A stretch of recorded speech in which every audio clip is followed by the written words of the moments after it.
أستغفر الله من الخطايا ربي زدني علما نافعا ووافقني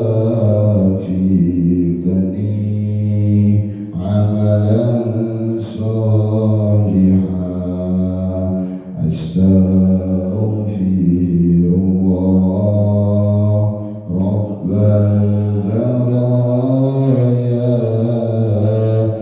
أستغفر الله من الخطايا ربي زدني علما نافعا ووافقني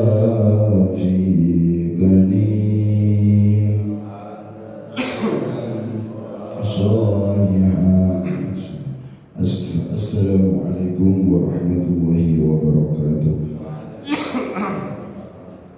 Alhamdulillahirabbil alamin wa bihi nasta'inu ala umuri dunya waddin. Wassalatu wassalamu ala asyrafil anbiya'i wal mursalin sayyidina wa maulana Muhammadin wa ala alihi wa sahbihi ajma'in.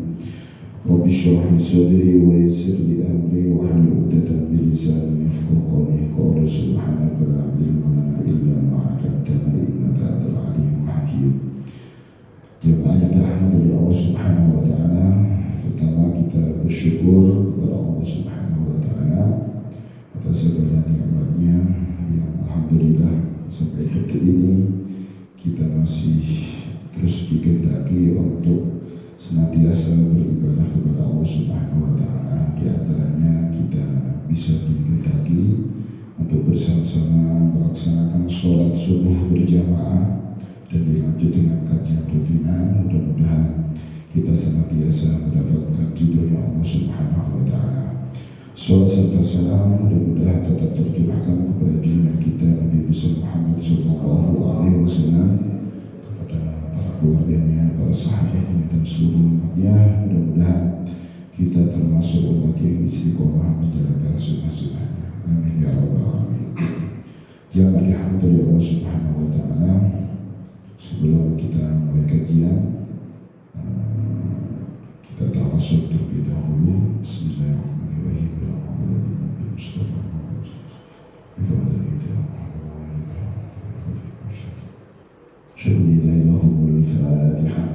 أعوذ بالله من الشيطان الرجيم. بسم الله الرحمن الرحيم. الحمد لله رب العالمين الرحمن الرحيم مالك يوم الدين. إياك نعبد وإياك نستعين اهدنا الصراط المستقيم صراط الذين أنعمت عليهم غير المغضوب عليهم ولا الضالين. Kita doakan saudara-saudara kita yang sedang mudik, ya, banyak yang pulang kampung atau perjalanan rihlahnya, mudah-mudahan dikasih lancar oleh Allah dan senantiasa sampai tujuan di tempat kediaman di Bima Citra ini dengan selamat dan penuh barokah.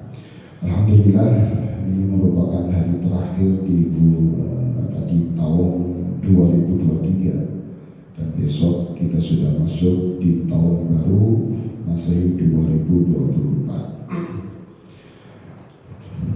Kalau kita sebagai muqaddimah di kajian ini itu berbicara tentang tahun baru, ya, itu merupakan momentum bagi kita untuk bermuhasabah.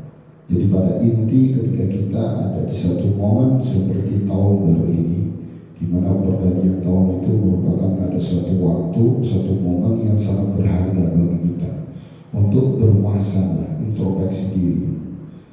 Ya, walaupun introspeksi diri tidak harus menunggu waktu secara khusus, namun dengan momen tahun baru ini itu memudahkan kita untuk senantiasa melakukan introspeksi diri, melihat perjalanan kita sebelumnya. Maka di situ kita disarankan untuk membandingkan periode waktu tertentu dengan periode sebelumnya. Artinya dengan tahun baru yang akan datang, dengan kemudian tahun yang sudah kita lewati. Maka di situ yang menjadi tugas kita, karena memang muhasabah introspeksi diri itu merupakan hal yang sangat penting dalam kehidupan kita. Ya, termasuk anak-anak ya, santri yang senantiasa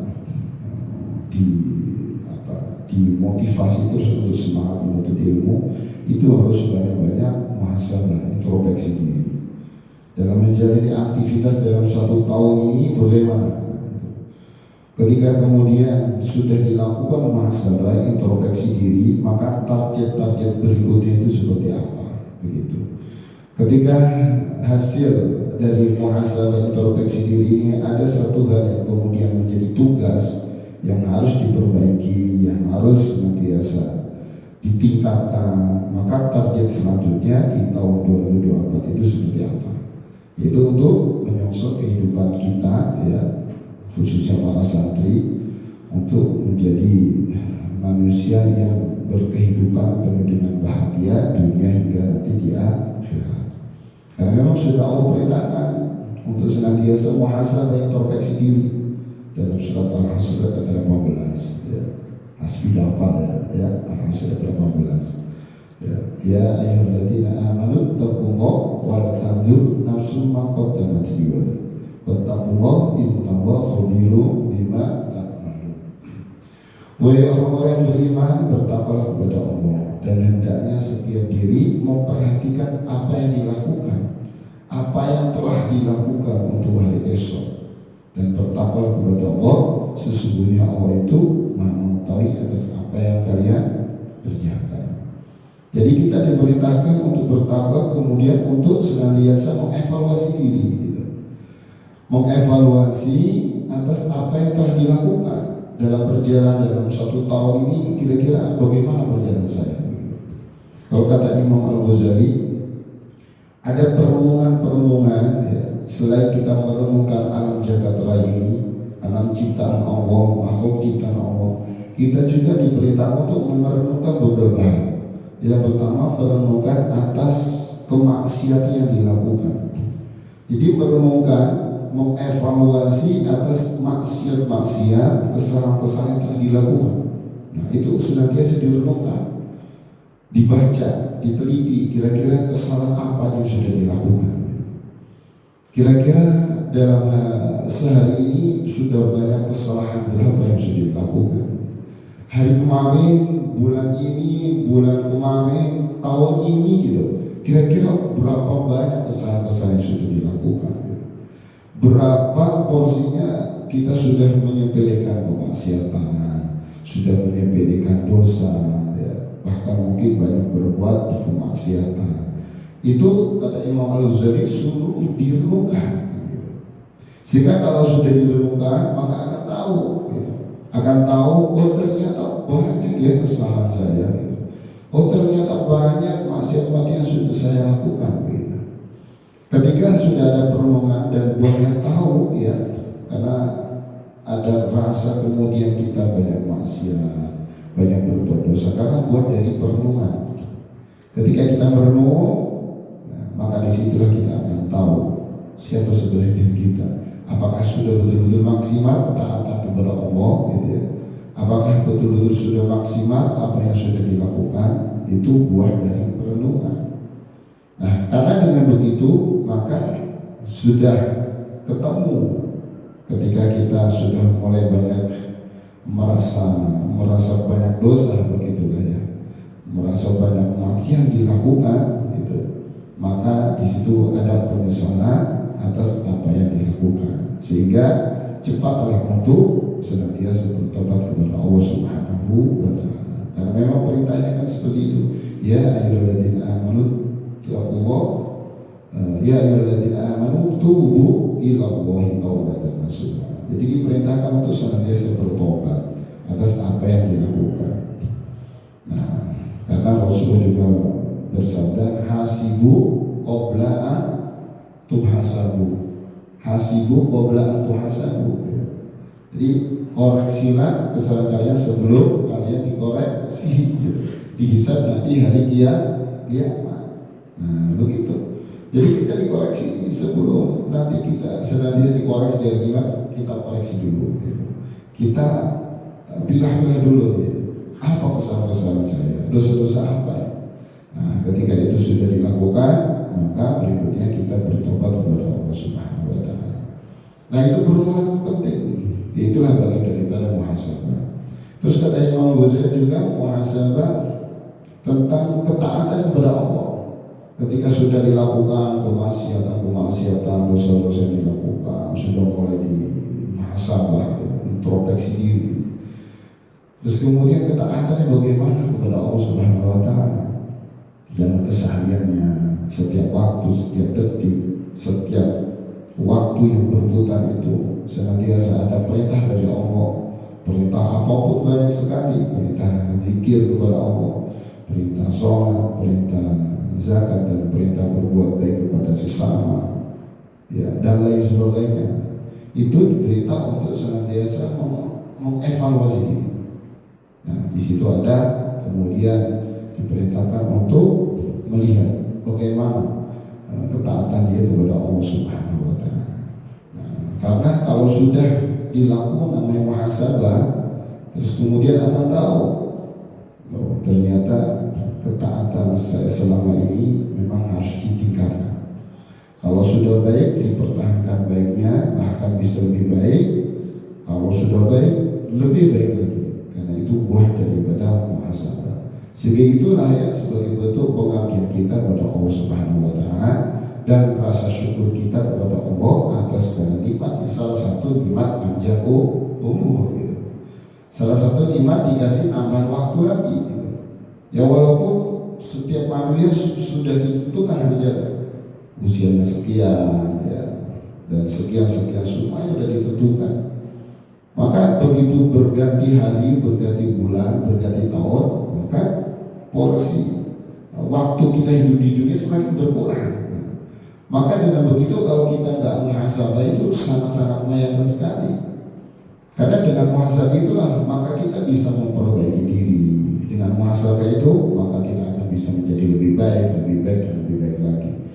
Makanya kalau berbicara tentang muhasabah, jangankan tentang urusan akhirat aja, urusan dunia seperti hanya urusan pekerjaan, urusan lain-lain gitu, dunia perusahaan, ya, lembaga dan lain sebagainya, itu udah pasti yang namanya muhasabah, introspeksi diri.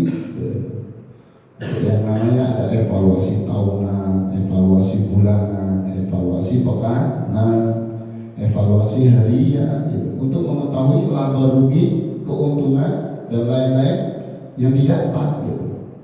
Nah, itu sebagai bentuk untuk mengukur gitu. Ketika sudah dapat keuntungan, dari mana nih asal keuntungan itu? Maka harus dipertahankan, harus ditingkatkan. Kalau ada kerugian, ini dari mana asal usulnya kok bisa rugi? Nah, itu bentuk atau buah dari yang namanya muhasabah, evaluasi diri, introspeksi diri gitu. Nah, kalau sebuah perusahaan aja sudah rutin, ada tahunan, ada bulanan, ada pekan, bahkan ada evaluasi harian, maka kita yang menginginkan kehidupan bahagia dunia akhirat harusnya lebih layak setiap waktu kita muhasabah, introspeksi diri gitu. Bagaimana hari ini saya itu ibadahnya? Bagaimana hari ini saya itu menghafal Al-Qur'annya? Bagaimana hari ini saya itu murojaahnya? Maka disitulah kemudian hadis Nabi Muhammad SAW, maka yaumuhu khairan min amsihi fahuwa rabihun, wa maka yaumuhu mithla amsihi fahuwa khosirun, wa maka yaumuhu syarran min amsihi fahuwa mal'un.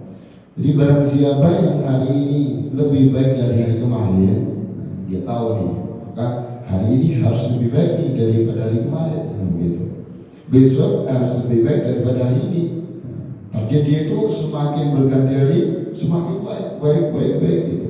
Meningkat terus kebaikan. Kalau antum menghafal Al-Quran para santri, hari ini setengah halaman, besok saya tambahin lagi dari setengah halaman. Murojaah hari ini 3 juz, besok tambahin lagi. Jadi motivasinya terus meningkat. Ketika setiap hari itu ada perbaikan, yang hari ini lebih baik dari hari kemarin, maka dia adalah orang beruntung, roh biru, dia beruntung. Dan barang siapa yang hari ini sama dengan hari kemarin, sama, nggak ada perubahan sama sekali, dihitung sama. Hari ini ngafal satu ayat, besok juga satu ayat misalnya. Hari ini ngafal satu baris misalnya, besok satu baris. Atau hari ini satu halaman, besok satu halaman juga. Itu fahuwa khosirun, dia itu termasuk rugi. Kalau sama nggak ada perubahan, nggak ada yang kemudian perbaikan semakin hari semakin baik, tapi tetap sama aja, nggak ada perubahan sama sekali. Itu kata Nabi dianggap sebagai orang yang rugi. Kenapa rugi? Ya karena kita setiap hari dituntut untuk terus menerus kita bisa menjadi lebih baik. Karena memang kita ditargetkan sebagai hamba yang senantiasa semakin kuat takwanya, semakin kuat imannya, semakin banyak amal ibadahnya. Karena itu tadi waktu kita di dunia ini berganti hari, berganti bulan, berganti tahun, semakin sedikit, bahkan semakin mendekati waktu ajal kita. Makanya ini berkesinambungan dengan yang kemarin disampaikan makalah 27, dan kita juga masih di makalah 27 ini. Yang kemarin tentang syair itu tentang kematian, al-mautu ya'ti baghtatan wal qabru sundukul amal, kan begitu ya.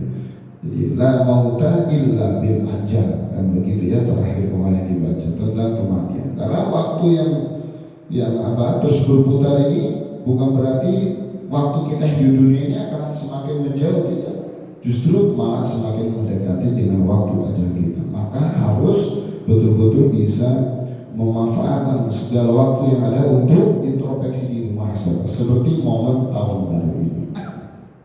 Nah, kata Rasulullah, kalau hari ini maka yang syarra min nafsi, kalau lebih buruk, maka bahwa mal'un, dia itu dilaknat. Jadi yang harusnya kita semakin baik dan lebih baik, bukan malah sama dengan hari kemarin atau dengan tahun kemarin, apalagi lebih parah, lebih buruk. Maka kalau gitu kita bisa dilaknat ya. Kenapa ya? Karena kita memang harus menjadi umat yang semakin baik dalam setiap waktunya.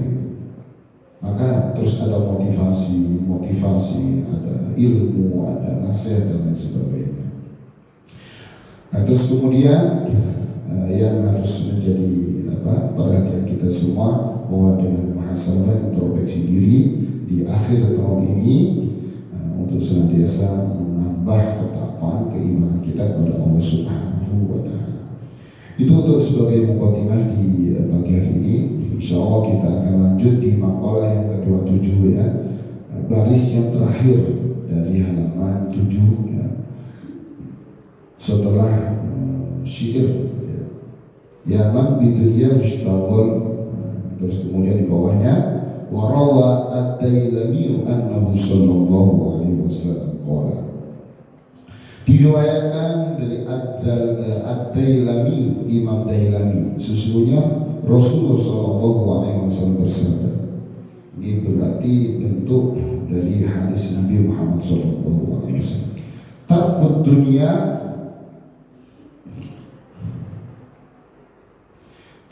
dunia amaru minas sobri ya, meninggalkan dunia itu rasanya pahit minas sobri, seperti pahit dari perasnya pohon yang pahit. Apa itu ya? Pohon yang pahit ya. Seperti mungkin sebentar pohon yang pahit itu seperti apa itu ya? Mungkin pohon cendana atau apalah gitu sejenis ya. Itu lebih pahit daripada lebih pahit dari perasaan pohon yang pahit. Wa asyaddu min hadmi suyufi, dan lebih banget dari sebetan suyuf pedang atau dari tebasan pedang. Ternyata meninggalkan dunia itu pahitnya bukan main, lebih baik dari rasa yang paling pahit perasaan. Ini perasaan pohonnya udah dirasa pahit, diperas, berarti sarinya semakin pahit. ternyata meninggalkan dunia lebih baik daripada itu. Dan disampaikan juga wa asyaddu min hadmi suyufi, lebih baik dari min hadmi suyufi, sepetan pedang. Luar biasa ya. Meninggalkan dunia lebih baik dari tebasan pedang. Jangankan pedang, pisau aja seret gitu aja udah sakit. Silet aja naik bagian anggota tubuh itu udah sakit. Ya, lebih perih gitu kan. Apalagi ini pedang. Dan ternyata meninggalkan dunia itu lebih baik daripada itu. Sebenarnya pedang fi sabilillah, di jalan Allah. Tadi luar biasa perjuangan untuk meninggalkan dunia. Tapi perlu diingat, meninggalkan dunia itu bukan berarti kemudian lepas dari dunia, tidak. Karena kita hidup di dunia, ya. Kita hidup di dunia, maka kita juga tak boleh lupa dengan dunia. Maka bagaimana dunia ini yang harusnya hanya kita letakkan di luar hati saja, cukup di luar hati. Apakah kemudian di tangan, apakah kemudian pokoknya di anggota tubuh, kalau kita bisa gambarkan di luar hati, tidak sampai mendekam dalam hati. Karena kalau sampai dunia itu mendekam dalam hati, maka ini berefek sangat panjang, berakibat akan fatal, yang kemudian bisa yang namanya hubbud dunia, cinta dunia. Kalau sudah cinta dunia, wah itu akan fatal akibatnya. Maka cukup dunia hanya sebatas di luar hati saja. Makanya orang zuhud itu bukan berarti mereka yang tidak punya harta, bukan berarti mereka yang melepas harta dari tangannya, gitu. Tapi sedangkan kemudian harta di dalam hati bukan. Tapi orang zuhud itu melepas harta dari hatinya walaupun dia berada di tangannya. Kalau digambarkan dia punya segala macam harta, model apapun, rumah, mobil, harta, semuanya ada. Tapi itu sebatas di luar hati saja. Di hatinya dilepas semuanya, gak digantungkan dalam hati, cukup hanya di luar saja. Itu adalah orang-orang zuhud. Bukan berarti kemudian dilepas, punya itu semua dikeluarkan, dilepas. Nah, saya zuhud, gak mau harta, gak mau ini. Tapi ternyata di hatinya masih ada harta yang menyangkut gitu, masih ada harta yang bersemayam dalam hatinya walaupun dilepas semuanya. Bukan itu yang hanya zuhud, ya. Tapi zuhud itu mereka senantiasa melepas harta, melepas dunianya dari hatinya, walaupun min yadika, walaupun atau fi yadika, harta-harta tersebut ada di tangannya, kalau bahasa seperti itu. Nah, wala yatruha ahadun illa atahu Allahu mithla ma yu'ti syuhada. Tapi luar biasa, tidaklah orang yang meninggalkan dunia kecuali pasti Allah akan kasih ganjaran pahala seperti apa yang Allah berikan kepada orang yang mati syahid. Levelnya luar biasa. Orang yang senantiasa bisa meninggalkan dunia tidak main-main sampai diberi sesuatu sama seperti Allah memberi sesuatu kepada para orang yang mati syahid. Di antaranya itu surga. Dan balasan orang yang mati syahid itu kan surga. Jadi ketika orang yang meninggalkan dunia betul-betul untuk senantiasa orientasinya itu untuk akhirat, maka Allah akan beri ganjaran seperti kayak Allah memberi hamba-Nya yang sudah berjihad dan mati syahid gitu. Jadi dalam setiap aktivitas dia yang ada berada di dunia ini, orientasinya tidak hanya sekedar dunia, tapi lebih daripada itu, yaitu akhirat. Ya, walaupun memang kalau di bahasa sini itu lebih pahit dari sedotan pedang, itu kan berarti sangat pahit ya. Kita yang namanya sudah difitrahi dengan hawa nafsu yang luar biasa, ya, di mana dalam Al-Quran zina linnasi hubbus syahawati minan nisa'i wal banina wal qanatir muqaddarati minadh dhahabi wal fiddati wal khayl samawati wal an'ami wal harth. Itu semua itu kan dunia semua itu. Ketika itu sudah menjadi fitrah manusia, terus kemudian kita dikekang gitu ya. Bahkan kita diminta untuk meninggalkan gitu. Itu betul-betul memang rasanya pahit gitu. Ya. Tapi bagaimana kemudian kita bisa mengolah agar dunia yang kemudian kita bisa manfaatkan itu menjadi sarana kita untuk mendapatkan akhirat. Maka dimanapun kita berjalan, dimanapun kita beraktivitas, yang penting orientasi kita yaitu akhirat. Kita sibuk urusan dunia, bekerja dan lain sebagainya, berusaha dan lain sebagainya. Itu memang sudah menjadi satu keharusan yang lalu fasirallahu a'malakum wa rasuluhu wal mu'minun gitu. Dalam Al-Qur'an surat Taubah. Bekerjalah kalian, maka Allah melihat pekerjaanmu gitu. Dan begitu juga Rasul dan orang-orang mukmin, kita diberitakan untuk beramal memang itu. Bekerja, beraktivitas. Nah, bagaimana kemudian aktivitas kita itu ya seperti anak-anak di sini menghafal Al-Qur'an, aktivitas menghafal Al-Qur'an sesuai dengan profesi kita masing-masing. Tapi kita kemudian niatnya betul-betul orientasi untuk akhirat. Itu untuk mencari ya, jadikan sebagai sarana untuk mendapatkan akhirat gitu. Makanya di hadis Nabi berikutnya di sini ini watarkuha qillatul akli wasyab'i wa bu'du thana'i minan nas fa innahu man ahabba ats-thana'u minan nasi ahabba ad-dunya wa na'imuha wa man sarrahu an-na'im kullan na'im falyata'id dunya wa thana'u minan nas. Hadis yang lumayan panjang ya, kalau sampai dihabiskan. Ini juga ada warwa Ibnu Majah An-Nabi sallallahu alaihi wasallam qala man kanat niyatul akhirah. Nah ini yang dimaksud tadi itu, jama'a wa syamla wa ja'ala minahu fi qalbi wa atad dunya rahima wa man kanat niyatul dunya farraqallahu alaihi amrahu wa ja'ala faqrahu baina 'ainaihi wa lam ya'tihi minad dunya illa ma kutiba. Nanti bisa kalau waktunya nggak cukup ya bisa dijelaskan di pertemuan berikutnya. Wa tarkuha qillatul akli, dan meninggalkan dunia itu adalah sedikit makan. Qillatul akli, sedikit makan. Wasyab'i, dan kenyang. Ternyata bagian kita untuk meninggalkan dunia itu diperintah untuk sedikit makan gitu. Nah, kenapa kita harus diperintahkan sedikit makan? Ya karena memang kalau kita senantiasa banyak makan, terus kemudian kita akhirnya kekenyangan. Wasyab'i di sini itu bahasanya kekenyangan. Maka yang ada adalah kita bawanya ngantuk, lemes gitu ya. Terus kemudian akhirnya gak jadi semangat untuk ibadah. Terus ketika murojaah menghafal bawanya ngantuk gitu kan, dan lain-lain gitu. Maka buahnya atau efeknya nafsunya akan bergairah, semangat untuk mengajak dalam keburukan, efek daripada kekenyangan. Nah, begitu. Makanya ketika Allah Subhanahu wa taala menciptakan nafsu ini, terjadi dialog yang luar biasa.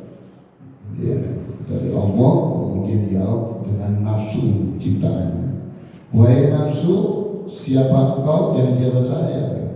Nafsu dengan lantang menjawab, engkau ya engkau, aku ya aku. Wah. Dengan jawaban yang mengesankan kesombongannya nafsu ini, akhirnya apa? Akhirnya Allah menyuruh malaikat untuk menghukum nafsu itu selama 1000 tahun, dihukum di hawa yang sangat panas, dihukum di situ. Sudah selesai masa hukumannya 1000 tahun, dipanggil. Wahai nafsu, siapa engkau, siapa saya? Terus kemudian jawabnya dengan lantang juga, engkau, aku ya aku gitu. Atau sebaliknya, aku, engkau ya engkau gitu. Wow, berarti belum kapok nih nafsu ya. Akhirnya apa? Nafsu dihukum lagi di hawa yang sangat dingin, sangat selama 1000 tahun. Begitu udaranya atau hawa yang sangat dingin 1000 tahun kan enggak apa tuh? Enggak pendek itu waktu 1000 tahun kan sangat lama gitu. Ketika itu udah selesai masa hukumannya, dipanggil. Malaikat, ayo panggil itu nafsu itu. Wahai nafsu, siapa engkau, siapa saya? Tetap jawabnya dengan lantang. Engkau, aku ya aku. Begitulah nafsu itu. Aku memang ya. Apalagi inna nafsa la'ammaratun bisu. Sebenarnya nafsu itu lebih condong mengajak kepada keburukan. Inna nafsa la'ammaratun bisu. Siapa engkau wahai nafsu? Engkau, aku ya aku gitu. Nah terus kemudian akhirnya sama Allah ini nafsu itu dihukum sampai kemudian kelaparan, kehausan, gak dikasih makan, gak dikasih minum sampai kehausan. Dalam waktu yang gak begitu lama menyerah akhirnya. Wahai Allah, anta, jadi engkau itu adalah Tuhanku dan aku anak abdi, aku adalah hamba-Mu. Begitu dihukum gak dikasih makan, kemudian gak dikasih minum, barulah menyerah, mengakui engkau adalah Tuhanku dan anak abdika, dan aku adalah hamba-Mu. Begitu baru mengakui kalau diri itu hambanya Allah, mengakui bahwa Allah itu adalah Tuhan. Itu pun setelah dihukum fase yang ketiga.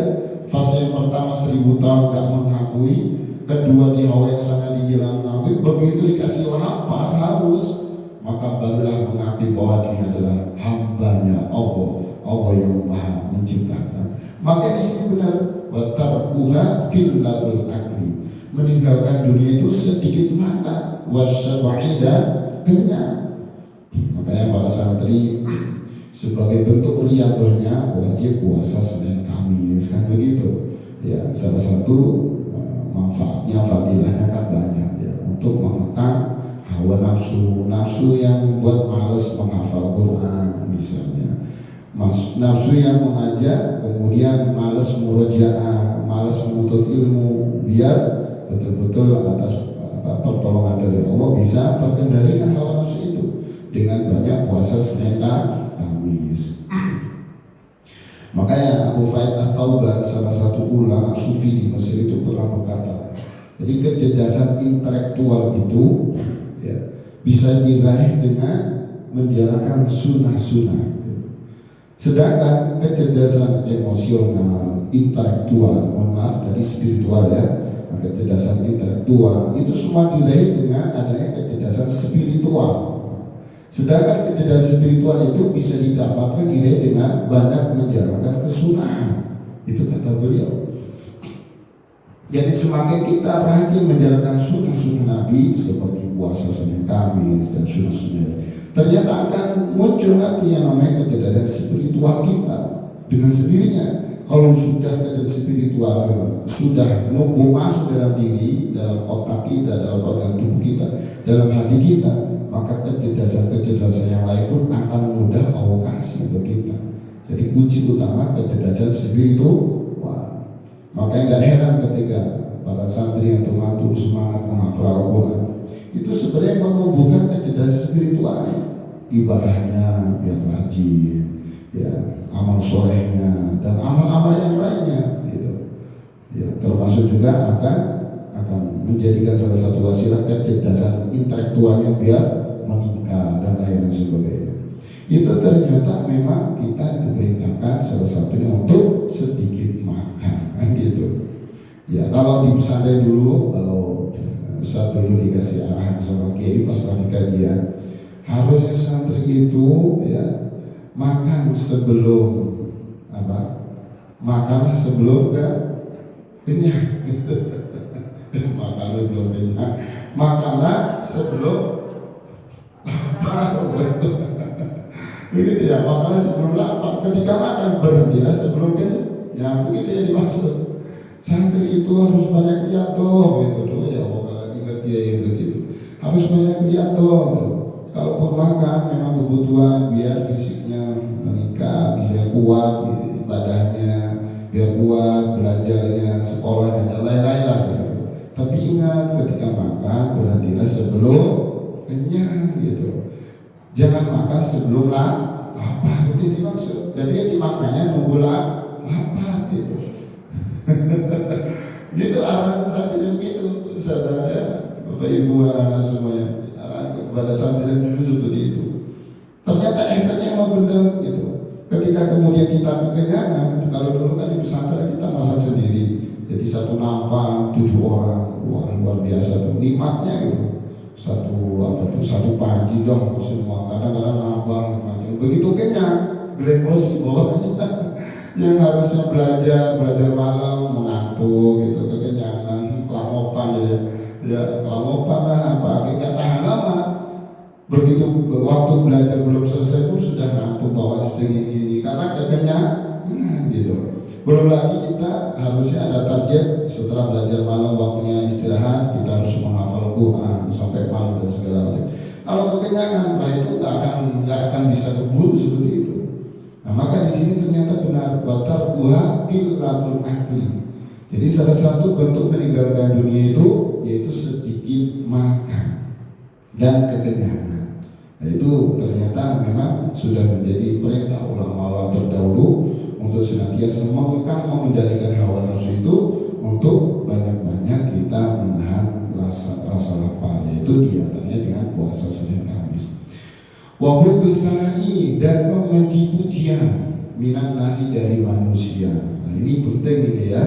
Wabudul tana'i minan nasi. Bugdul tana'i itu membenci tana'i pujian dari manusia. Jadi sebagai bentuk kita meninggalkan dunia itu, kita harus benci dengan pujian. Jangan malah senang begitu ya anak-anak ya. Hafalan yang banyak nih mulai senang dipuji, bacanya bagus mulai senang dipuji gitu kan. Kalau dipuji Allah sih alhamdulillah, malah harus mencari pujian dari Allah. Makanya di sini bahasanya minan nasi, dari manusia. Kita mulai belajar untuk meninggalkan dunia, salah satunya yaitu membenci pujian orang. Artinya setiap aktivitas yang kita lakukan, sholat berjamaah, itu kayak anak-anak di sini 5 waktu wajib, terus kemudian lain-lain, atau amal soleh dan lain sebagainya, itu semata-mata kita ingin mendapatkan pujian dari Allah gitu, bukan dari manusia. Kalau dari manusia, kita itu termasuk hubud dunia, cinta dunia. Berarti kita masih dikatakan cinta dunia gitu. Nah, karena kalau kita kemudian malah kita buru pujian dari orang selain dari Allah gitu ya, maka kita jatuhnya bisa ria ya, bahkan bisa menjadikan hal yang kemudian fatal gitu dalam urusan ibadah kita, bahkan kemudian akhirnya gak dianggap sama Allah, kan begitu. Dimana ada satu kisah riwayat ketika kemudian sudah bersedekah, kemudian sudah berhaji, sudah kemudian mati syahid dan lain sebagainya, kemudian dia berdialog dengan Allah gitu. Berdialog dengan Allah, ditanya, ternyata semua disodorkan amalan-amalan itu. Apa kata Allah? Kadzabta, engkau dusta, begitu. Engkau bersedekah ini biar engkau dibilang ahli sedekah, begitu. Engkau belajar ilmu agama, menuntut ilmu, engkau dusta itu kalau kamu tadi katakan seperti itu. Kamu belajar ilmu itu kamu hanya pengen dihormati sama orang, betul kan? Begitu kata Allah. Kadzabta, engkau dusta.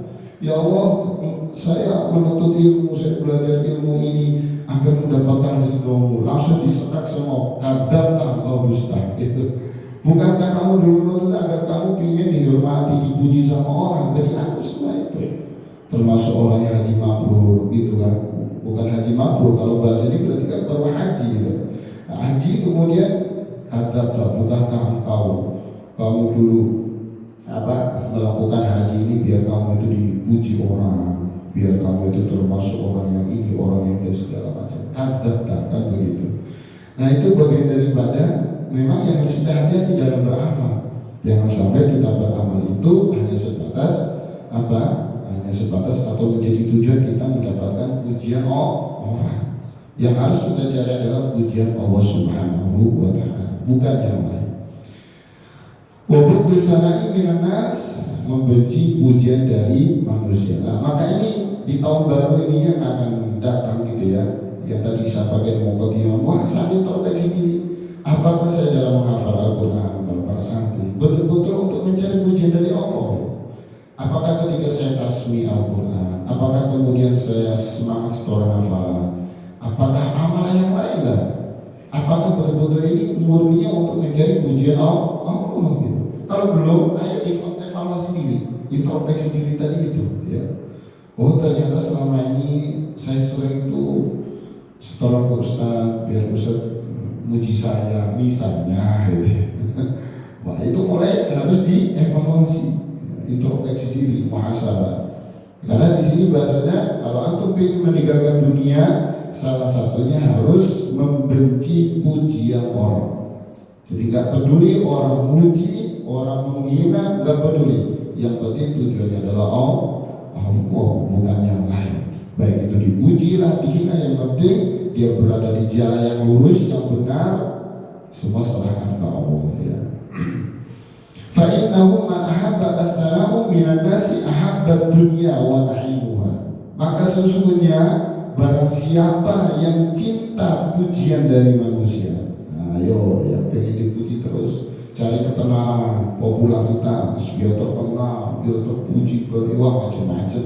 Kalau hanya sebatasnya itu, ahabbud dunya wa na'imuha, berarti dia paling cinta dunia dan kenikmatannya. Luar biasa. Ternyata kita mencari pujian manusia itu bagian daripada kita paling cinta dunia dan kenikmatannya. Dan luar biasa. Beda, dan mudah-mudahan bisa betul-betul niatnya ikhlas lillahi ta'ala. Ketika di video gini Bapak Ibu ya, mohon izin, kemudian saya share ke grup, saya share ke media sosial. Tujuannya biar bermanfaat, barangkali bermanfaat gitu. Tapi memang harapannya bermanfaat. Mungkin ada satu nasihat. Yang terpenting nasihat dari kitab ini. Kalau mungkin dari saya, mungkin bisa dibilang ya sangat tidak pantas kalau kemudian memberi nasihat. Tapi kemudian kalau membacakan kitab dari ulama-ulama besar, apalagi di sini banyak nasihat dari Nabi, hadis Nabi, ketika kemudian di-share kemana-mana kan bagus, jadi bermanfaat. Tergantung niat kita saja.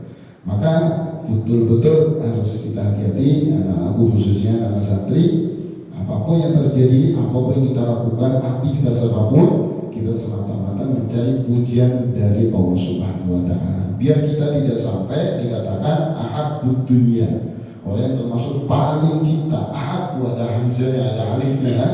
Ahab berarti paling cinta dunia. Wa na'imah. Wa masalahun na'imu kullu na'imi falyata'id dunya wa thana'u minan nas. Barang siapa yang dibahagiakan oleh kenikmatan, kullu na'im, dari setiap kenikmatan, dibahagiakan dari kenikmatan apapun itu, maka hendaklah meninggalkan dunia dan pujian dari manusia.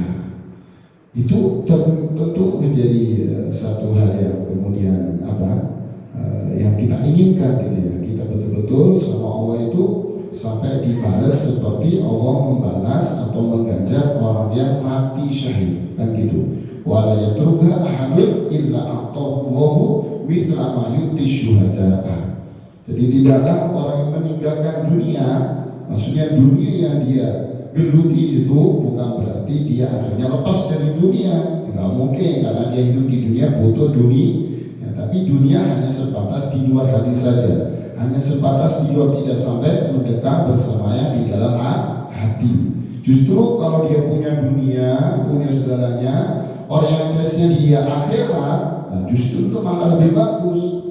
Rasulullah bagaimana kekayaannya, Utsman bin Affan, Abdurrahman bin Auf, bagaimana kekayaannya, ya itu luar biasa. Tapi akhirat itu yang menjadi orientasi akhirnya gitu. Bukan semata-mata untuk tujuannya untuk mencari dunia, kesenangan dunia, tapi itu semuanya memang orientasinya untuk akhirat. Bagaimana enggak akhirat, kemudian dunia dia yang Allah titipi untuk akhirnya kebaikan, kemaslahatan bersama. Bagaimana enggak dinilai sebagai orientasi akhirat, yang dia miliki itu ternyata membanggakan, menyenangkan orang-orang yang ada di sekitarnya, atau mungkin orang tuanya, masyarakatnya, dan lain sebagainya, umatnya dan lain sebagainya. Maka betul sekali orientasi adalah akhirat. Justru itu yang dicari, malah justru itu yang senantiasa memang diingati. Makanya ada dua dengki loh. Sampai dengki itu kan aslinya kan nggak boleh, tapi justru malah dibolehkan dua dengki ini. Dengki kepada orang yang dikasih kaya tapi banyak bersedekah, nah itu boleh. Artinya ini kepada Allah, ya Allah, saya ingin jadi seperti dia, banyak sedekah, banyak beramal, banyak berbuat baik gitu. Yang kedua yaitu dengki kepada orang yang berilmu ya. berilmu, kemudian bisa mengamalkan ilmunya dan segala macamnya, itu sampai dibolehkan dengki seperti itu. Padahal dengki itu nggak boleh gitu ya. Tapi karena istimewanya seperti itu, oleh itu tadi orientasinya adalah akhirat. Illa atahu mithla ma yu'ti syuhada. Jadi kalau orientasi dunia itu untuk akhirat, maka pasti Allah akan kasih ganjaran seperti Allah memberi ganjaran kepada orang yang mati syahid. Ini hadis Nabi, luar biasa ya. Faliya'id dunia wa thanau minan nas. Jadi kalau kita betul-betul senantiasa untuk mendapatkan harapan, keinginan yang sampai dimuliakan sebagai orang mati syahid itu, maka adalah kita meninggalkan dunia dan meninggalkan athana minan nas, pujian dari manusia, gitu ya. Jadi kita apapun yang kita lakukan, amal apapun itu, kita tujukan hanya untuk Allah, bukan untuk mencari pujian atau lain-lain dari selain Allah. Satu hadis Nabi lagi yang sebagai penutup di makalah yang ke-27 ya. Wa rawa Ibnu Majah annahu sallallahu alaihi wasallam qala. Diriwayatkan dari Ibnu Majah, sesungguhnya Nabi Muhammad sallallahu alaihi wasallam bersabda, "Man kanat niyatul akhirah, jama'allahu syamla wa ja'ala hilahu fi qalbi wa atat dunya rawima." Ini hadis yang sering disampaikan saat memberi motivasi anak-anak ya. Ini hadisnya ada di sini ya. Barang siapa yang niatnya itu kepada akhirat, untuk kehidupan akhirat, niatnya untuk akhirat, maka Allah akan kumpulkan urusannya, Allah kokohkan urusannya. Artinya Allah akan mudahkan urusannya. Aktivitas apapun itu ya, apapun itu, kalau niatnya hanya untuk kehidupan akhirat, Allah akan mudahkan. Urusan pekerjaan kan, urusan usaha, urusan menuntut ilmu, urusan menghafal Al-Quran, urusan ibadah, urusan apapun itu. Kalau hanya semata-mata untuk kehidupan akhirat, Allah akan kasih kemudahan. Kemudahan itu Allah akan kasih kekuatan. Menghafal Al-Quran kalau antum niatnya untuk akhirat, Allah akan kasih kekuatan itu gitu. Allah akan kasih kemudahan, antum bisa selesai 30 juz. Tapi kalau kemudian antum menghafal Al-Quran yang untuk dunia, biar saya dipuji, biar saya terhormat, biar saya ini, biar saya itu, biar saya kaya misalnya, ya, biar saya dan macam-macam lah. Niatnya itu sebatas dunia. Kalau seperti itu, hadis berikutnya akan menjelaskan. Ya. Tapi pada intinya, kalau kita lihat dari mangkanat niatul akhirah, pokoknya niatnya untuk akhirat gitu. Jama'ah wa syam, Allah akan kasih kemudahan. Berarti sebagai solusi kita kalau ingin dimudahkan segala urusan kita, berarti kita harus niatnya hanya untuk akhirat. Kan begitu kalau diambil kesimpulannya. Aktivitas apapun kan kita sering, ya Allah mudahkan segala urusanku, ya Allah, kan begitu ya. Ya Allah, saya lagi menuntut ilmu, mudahkan saya dalam menuntut ilmu. Ya Allah, saya lagi berusaha, mudahkan usaha saya. Ya Allah, saya lagi bekerja, mudahkan segala urusan pekerjaan saya. Nah, maka kalau kita ingin semua dimudahkan, marilah kita niatnya ini betul-betul untuk akhirat. Ini hadis Nabi ya. Terus kemudian waja'ala ghinahu fi qalbi, dan Allah menjadikan hatinya kaya gitu. Ghinahu fi qalbi, dalam hati itu Allah jadikan kaya. Jadi kalau hatinya kemudian sudah dikayakan sama Allah, maka buahnya adalah ketentraman, kenyamanan, kedamaian hidup gitu. Kenapa? Karena ketentraman, ya, kedamaian, terus kemudian kenyamanan, yang kemudian bisa menjadikan kita khusyuk ibadah, semangat ibadah, rajin ibadah, taatnya sama Allah gitu ya. Itu kan tempatnya ada di hati. Ya, bukan di luar hati, tapi itu tempatnya di dalam hati. Ya, belum tentu juga orang yang kemudian semua serba ada gitu ya. Apapun fasilitas hidupnya udah ada. Segala macam model dunia kayak gimana pun dia udah dikasih sama Allah. Belum tentu hatinya tentram, belum tentu hatinya damai, belum tentu ibadahnya malah khusyuk. Misalnya dari sisi uangnya, ekonominya, fasilitas kendaraan segala macam itu sudah dipenuhi, belum tentu hatinya damai gitu. Belum tentu hatinya terang. Mungkin bisa jadi malah menjadikan dia malas sholat, bisa jadi menjadikan dia malas ibadah gitu, malas berbuat baik. Justru mungkin ada juga yang kemudian malah menjadikan dia malah semangat maksiat, tapi itu bukan menjadi patokan itu. Belum tentu juga orang yang fasilitas dari sisi dunianya enggak Allah penuhi misalnya, tapi cukupi atau mungkin kurang kalau bahasa manusianya gitu. Tapi belum tentu orang seperti itu hatinya enggak damai, enggak tentram, enggak nyaman, belum tentu. Tapi ketentraman ya, kedamaian, kesejahteraan dalam hati itu tadi waja'ala ghinahu fi qalbi. Allah jadikan hatinya kaya, sehingga yang ada adalah bersyukur. Begitu kondisi apapun, situasi bagaimanapun, walaupun misalnya miskin misalnya, atau kalau kita urusan ekonomi dunia misalnya kita nggak punya misalnya, tapi kalau hati kita dikasih kaya sama Allah, yang ada adalah bersyukur begitu. Yang ada adalah qanaah, menerima, justru malah bersyukur. Ya, yang sudah Allah kasih bisa bernafas, bisa berjalan, bisa bergerak, bisa ini udah bersyukur sekali gitu. Ya, sudah Allah bisa penuhi, bisa makan segala macam. Apalagi kalau kemudian Allah kasih lebih gitu, maka dia akan semakin bersyukur lagi. Ya, kalau hatinya betul-betul dikasih ketentraman, kaya hatinya. Maka ketika niat semua itu untuk akhirat, nah ini yang penting. Maka hati ini akan dikayakan oleh Allah. Jadi tidak mudah putus asa, tidak mudah suudzon sama Allah, tidak mudah kemudian terus berprasangka buruk sama Allah. Yang ada adalah bersyukur. Kondisi kayak gimana pun dalam hatinya adalah bersyukur, karena hatinya Allah sudah kasih kaya. Wa'tadu dunia rohimah, dan dunia mendatanginya dalam keadaan tunduk di hadapannya, hina di hadapannya. Wah, ini hebat, luar biasa. Orang-orang yang niatnya itu untuk akhirat, dia yang dicari dunia, bukan dunia yang mencari dia gitu. Kalau dia mencari dunia belum tentu ketemu gitu. Dunia kan begitu, namanya juga mencari gitu. Tapi beda kalau kemudian dunia mencari kita, ya pasti akan ketemu. Kenapa? Karena kita hidup di dunia. Mau kita hidup di dunia, ya, terus kemudian dicari dunia, udah pasti karena kita berada di dunia. Ya. Tapi kalau sebaliknya kita mencari dunia, walaupun kita berada di dunia belum tentu ketemu gitu. Nyatanya banyak juga kan begitu. Nyatanya banyak. Nah, maka kalau kita pengen dunia mencari kita dalam keadaan hina misalnya, bahkan rohimah, tunduk hina di hadapan kita, justru kita mungkin bisa bahasanya nggak peduli gitu. Mungkin bahasanya kita begitu aja kok dunia gitu. Bahkan mungkin kita menghina dunia itu gitu. Kamu ini siapa sih? Kamu ini bukan apa-apa, kamu maka dihina. Malah seperti itu ternyata wa'adat dunia rohimah.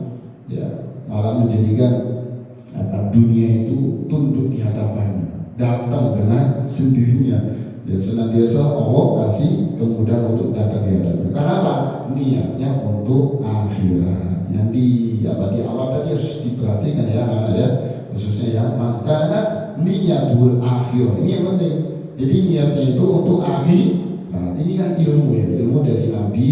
Kalau kita pingin segala urusan kita dimudahkan, kita pingin hati kita dikayakan gitu, yang ada adalah tentram, nyaman, dan bersyukur, kan nikmat itu hidup gitu kan, nikmat banget itu kalau hati kita kaya gitu. Terus dunia juga di hadapan kita dengan tunduk lah ya, dengan hina di hadapan kita. Kalau kita pingin itu, maka orientasi kita segala aktivitas apapun harusnya hanya untuk akhirat ya, seperti itu ya. Terus kemudian sedikit wa man kanat niyatud dunya. Nah ini ya, ini kebalikan dari yang tadi. Wa man kanat niyatud dunya farraqallahu alaihi amru wa ja'ala faqrahu baina aini wa lam yati min dunya illa ma kutiba. Titik selesai ya. Barang siapa yang niatnya itu kepada akhirat, hanya kepada dunia, mohon maaf, niat dunia hanya untuk urusan dunia saja. Dia ibadah niatnya dunia, wah, mencari dunia dengan akhirat, wah itu salah ya. Mencari dunia untuk mencari dunia dengan akhirat. Wah, itu fatal ya. Dia beribadah niatnya untuk mencari dunia. Dia bekerja hanya sebatas dunia saja. Dia beramal, pokoknya intinya orientasinya dunia saja. Pokoknya yang penting saya senang, yang penting saya itu bahagia, yang penting saya itu kenyang, yang penting saya itu pokoknya urusan dunia. Pokoknya dia farraqallahu alaihi amru, maka Allah akan pisahkan, Allah akan pisahkan berarti cerai beraikan begitu ya urusan dia. Seperawat berarti urusan dia itu. Kalau hanya sebatas dunia aja, masalah di mana-mana, problem urusan dunia di mana-mana, urusannya kalau belum selesai muncul lagi urusan baru, masalah baru, lain-lain baru. Karena urusannya hanya sebatas orientasi dunia saja. Jadi Allah sengaja pisahkan, begitu. Kalau bahasa Jawa itu semerawut gitu ya. Jadi belum selesai masalah ini, tunggu masalah baru, masalah ini, masalah lagi dan seterusnya. Belum cukup di situ, waja'ala faqruhu baina ini, Allah jadikan fakir gitu. Ya, di hadapan dua matanya, ainahi. Jadi yang ada dalam dirinya itu, dalam hadapnya adalah kefakiran. Fakir itu lebih parah dari miskin, gitu kan ya. Nah, itu kalau kita senantiasa hanya sebatas orientasi dunia, maka ini sudah Allah sampaikan melewati hadis Nabi, maka Allah jadikan fakir di hadapan di matanya. Maka kalau kita nggak pingin fakir gitu ya, fakir yang ada di hadapan mata kita begitu ya, maka kita harus menjadikan segala aktivitas ini berorientasi pada akhirat. Terus belum sampai di situ, walam yati minat dunia illa ma kutiba, dan dia tidak akan dikasih dunia gitu ya, kecuali atas apa-apa yang sudah ditetapkan baginya. Jadi dia nggak lebih daripada catatan yang sudah dicatat. Kamu itu dapat sekian, tidak lebih dari situ gitu. Oh, kamu itu ternyata hanya 1%, ya sudah sebegitu aja gitu. Itu pun kecuali hanya sebatas itu. Bahkan walam yati minat dunia, nggak akan dikasih dari dunia gitu. Kalau hanya sebatas orientasi dunia. Kalaupun dia ternyata orientasi udah dunia, bahkan jarang sholat, jarang ibadah, jarang itu, ternyata tambah kaya, tambah hati-hati.